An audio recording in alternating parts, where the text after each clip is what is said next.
Muharromah dengan NIM P05120320028 dari Prodi Sarjana Terapan Keperawatan dan Profesi Nurse Poltekkes Kemenkes Bengkulu.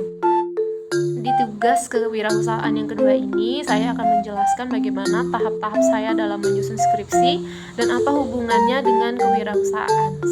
Selamat menyaksikan. Tahap yang pertama yaitu memulai, di mana mahasiswa diwajibkan untuk menentukan topik yang akan dijadikan judul. Nah, kemarin itu bagian kemahasiswaan atau bagian akademik memberikan mahasiswa kesempatan untuk mencari 5 judul yang akan diajukan kepada dosen pembimbing pilihannya. Yang kedua, memilih dosen pembimbing. Untuk memilih dosen pembimbing itu kemarin kami diberikan kebebasan untuk memilih dosen pembimbing sesuai dengan keinginan kami. Selanjutnya itu mengajukan persetujuan dosen pembimbing, di mana mahasiswa yang sudah memilih dosen pembimbing itu harus menemui dosen dan meminta tanda tangan di kertas persetujuan dosen. Kemudian setelah dosen pembimbing sudah fix dan sudah disetujui, selanjutnya itu melakukan konsul judul skripsi dengan pembimbing 1. Nah, setiap mahasiswa itu diberikan 2 dosen pembimbing, yaitu pembimbing 1 dan pembimbing 2. Untuk konsul judul skripsi itu mahasiswa diwajibkan untuk konsul terlebih dahulu kepada pembimbing 1, kemudian baru ke pembimbing 2. Selanjutnya jika judul skripsi sudah disetujui oleh pembimbing 1 dan pembimbing 2, maka dilanjutkan dengan penyusunan skripsi. Tahap selanjutnya yaitu penyusunan proposal skripsi, di mana yang pertama penyusunan berdasarkan topik yang sudah dipilih. Nah, kemarin itu saya memilih topik chronic kidney disease atau yang biasa kita sebut dengan gagal ginjal.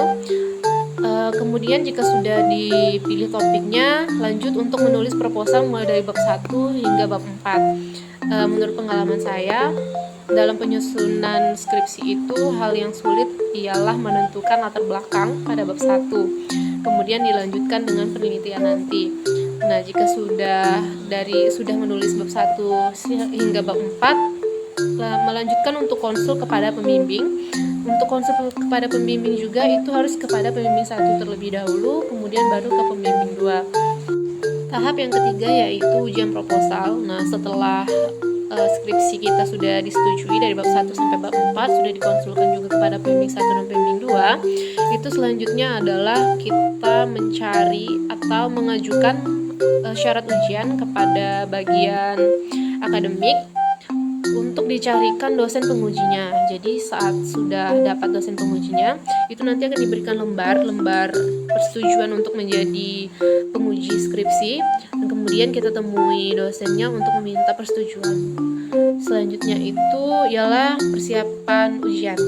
Persiapan ujian kemarin harus menghubungi dosen penguji itu H-1 dan meletakkan proposal kita itu H-2 sebelum kita ujian di ruangan dosen tersebut. Kemudian saat ujian itu kita lakukan presentasi di depan dosen dan juga diskusi serta tanya jawab kepada dosen pembimbing dan juga dosen penguji. Selanjutnya jika sudah melakukan tanya jawab, itu akan diberikan evaluasi. Lalu apa hubungan penyusunan proposal skripsi dengan kewirausahaan? Sebenarnya pada penyusunan skripsi mahasiswa sudah dituntut untuk dapat memulai mempersiapkan, mempertahankan dan juga mengembangkan skripsi yang telah dibuat, di mana hal tersebut merupakan tahap-tahap dari kewirausahaan yang secara tidak langsung telah kita pelajari dan berhubungan dengan kegiatan lainnya.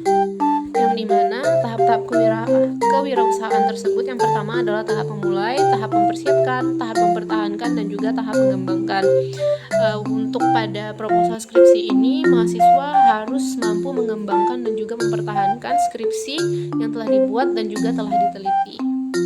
Mungkin hanya itu yang dapat saya sampaikan dan saya ceritakan pada tahap-tahap dalam penyusunan proposal skripsi saya. Sekian dan terima kasih. Assalamualaikum warahmatullahi wabarakatuh.